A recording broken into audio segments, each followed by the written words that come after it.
Ян мухт милгез дешардуш харсага. Цус дуз дендеве вахр, хакл, кетм, юазу, тархар, илму, культуры. Мехта цитуз денде эздел, лук, сирдыч куанинг сапуса. В стенах музея звучат песни и стихи на ингушском языке, погружая присутствующих в историю нации. В зале музея собрались сотрудники Министерства образования, известные этнографы, краеведы. Каждый из них высказывает свое мнение относительно родного языка и на какой стадии находится его развитие. К выставке также проявили интерес школьники и студенты разных специализаций. Я очень часто посещаю такие мероприятия, выставки. Сегодня тоже посетила. Я думаю, они очень важны для нас, чтобы сохранить ингушский язык, традиции, истории, культуры ингушского народа. Я бы хотела, чтобы наше подрастающее поколение посещало такие выставки, мероприятия, чтобы сохранить наш язык.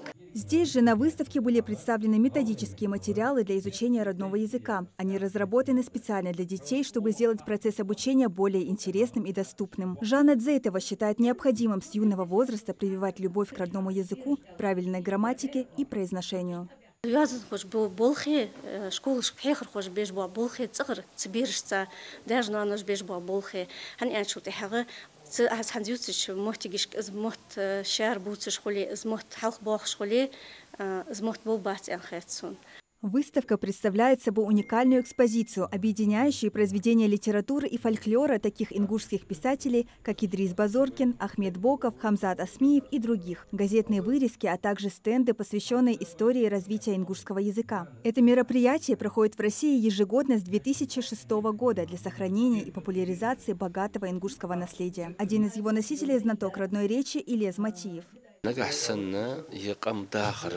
بحن خلر شاشت ديزي شايخ يموت بوت يموت بي الغي موت شيديات سنين زموت بوت تحق وتزغوا وسؤال شو شبوح. Такие мероприятия призваны напомнить каждому из нас о важности сохранения родного языка и передачи его следующим поколениям, считают организаторы. Выставка продлится с 17 по 25 февраля. Посетить ее могут все желающие. Луиза Арапиева, Султан Магушков, Магаз 24.